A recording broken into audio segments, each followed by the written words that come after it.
Kalau kalau saran saya sekarang itu kalau kita mengadakan hardware sendiri kelihatannya lebih mahal. Lebih bagus sewa saja, kemudian, kita membayar dan, domain tetap di kita. Jadi, mereka, murid kita juga nggak tahu kalau itu ada di sekolahan gitu. Kalau pengalaman saya sih kalau kita, mengadakan sendiri lebih mahal. Tapi kalau misalkan mau mengadakan sendiri kalau 25 ya kecil itu ya. Jadi mungkin bisa coba pakai laptopnya sendiri-sendiri gitu.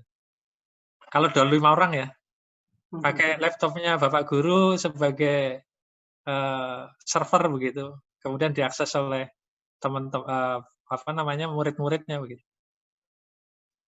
Oke, 3 menit lagi Pak Agung, ada pertanyaan lagi nih dari Bu Reni. Apakah bisa diterapkan untuk kompetensi yang bersifat praktek, Pak Agung?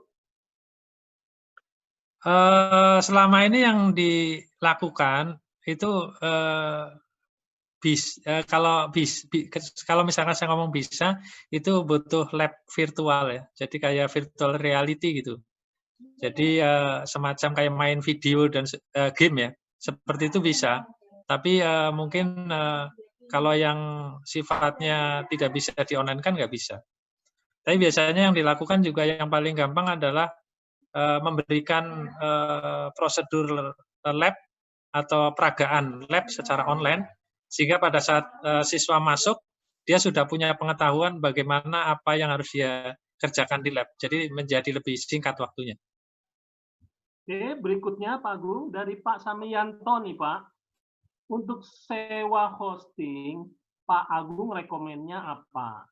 Hostingnya apa? Di mana telah teruji gitu. Waduh, saya nggak bisa kemukakan di sini Bapak Ibu sekalian ya. Jadi mungkin nanti kita di belakang saja ya, jadi mohon maaf.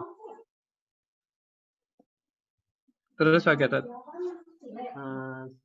Belum Pak, kita tunggu dulu.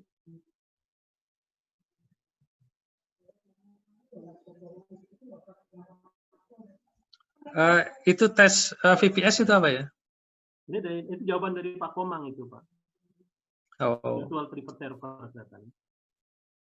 Ya kalau RAM-nya 6 GB ya kurang ya. Iya, kalau 6 GB kurang sekarang itu ordernya sekitar 32, 64, 128 GB. Besar ya kalau 1000 ya. Berikutnya tuh Pak dari Budian. Pak Agung nyambung. Maaf Pak, kita masih awam sekali. Server yang digunakan apakah sama dengan server yang dipakai di sekolah-sekolah untuk UNBK Pak? Bisa kalau mau diizinkan digunakan ya. Maksudnya kan gini, kalau UNBK itu kan insidental ya. Nah, daripada nganggur, ya coba dipakai lah gitu. Bisa ya. Tapi nggak tahu apakah diizinkan atau enggak gitu. Itu Oke, pertanyaan terakhir Pak Agung nih, karena sekarang udah jam 10 dari Bu Betty dari Tapanuli kelihatannya nih, dari Medan. Halo Pak Agung, saya belum paham tentang Moodle. Apakah itu seperti modem internet yang dari Telkom atau Indosat, Pak? Oh ya, Ibu, terima kasih Bu dari jauh ya Bu Betty. Jadi Moodle itu perangkat lunak yang digunakan untuk fasilitas e-learning. Nah, untuk bisa koneksi, maka maksudnya bisa mengakses Moodle ini karena dia online, maka diperlukan koneksi dengan misalkan IndiHome atau pakai HP, tethering dan sebagainya. Jadi sesuatu yang berbeda ya. Oke, Pak Agung, waktu kita sekarang udah jam 10 lebih 1. Saya kira kita cukupkan sampai di sini ya, Pak Agung ya. Iya. Terima kasih kepada Bapak dan Ibu. Terima kasih sekali lagi atas atensinya yang luar biasa pada paparan yang diberikan oleh Pak Agung. Terima kasih, kita berikan aplaus Pak Agung. Terima kasih semuanya, semoga sehat semuanya.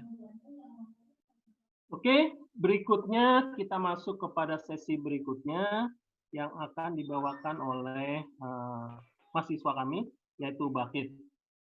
Kepada Bakit, waktu dan tempat kami persilakan, Bakit.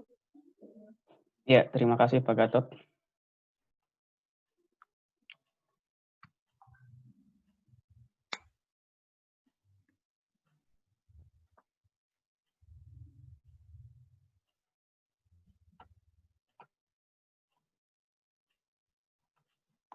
Ya, Assalamualaikum warahmatullahi wabarakatuh. Selamat pagi semuanya. Saya Bakit Novel. Saya adalah mahasiswa semester 4 dari Universitas Trisakti, jurusan Sistem Informasi. Saya di sini sebagai pemateri pertama dari pelatihan online yang berjudul Penggunaan Aplikasi Pembelajaran Online bagi para Guru. Ya, kita bisa langsung masuk saja ke dalam materi pertama, yaitu kita melakukan login.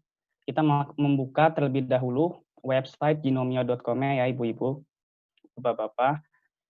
Nah, setelah kita membuka website ginomio.com, di sini akan ada beberapa opsi yang wajib kita isi. Yang pertama yaitu opsi URL. Untuk opsi URL sendiri, kita diharuskan memberikan nama yang akan kita gunakan sebagai nama website kita nanti. Di sini saya mungkin akan menamakannya sebagai website, misalkan e-learning PKM. Di sini juga ada persyaratannya dalam pembuatan website, yaitu sebanyak 2 hingga 32 huruf kecil ataupun angka, tanpa spasi, simbol, ataupun aksen. Di sini kita juga pasti akan menggunakan hosting.ginomio.com. Lalu pada opsi kedua, kita memasukkan email kita. Di sini saya akan masukkan email e-learningpkm@gmail.com. Selanjutnya untuk opsi language, kita pilih English saja. Lalu pada kolom I have read and agree with the terms and condition, kita klik checklist. Lalu kita klik create site. Setelah kita mengklik create site, nanti akan muncul tampilan website seperti ini.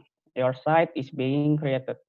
Jadi kita akan menunggu beberapa menit, sekiranya sekitar 3 hingga 5 menit, sampai Ginomio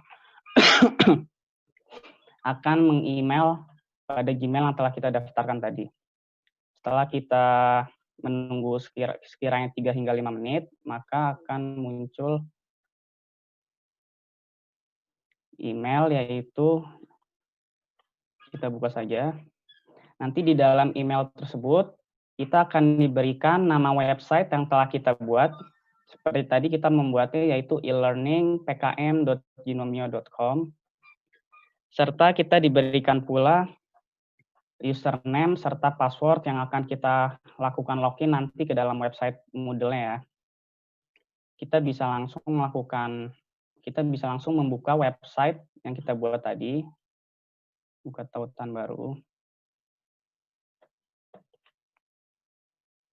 Ya, nanti akan muncul laman seperti ini tampilannya. Kita akan melakukan login.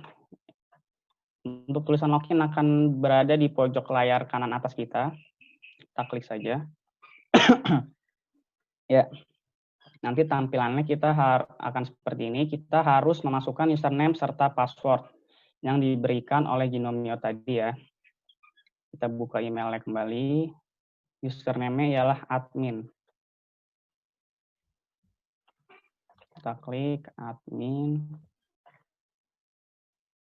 Untuk password yaitu U besar E6IECHO. Ini kita bisa salin saja.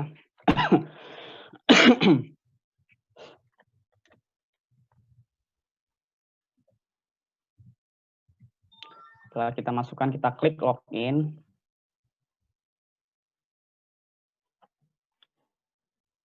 Ya, maka secara otomatis kita sudah masuk ke dalam website yang telah kita buat.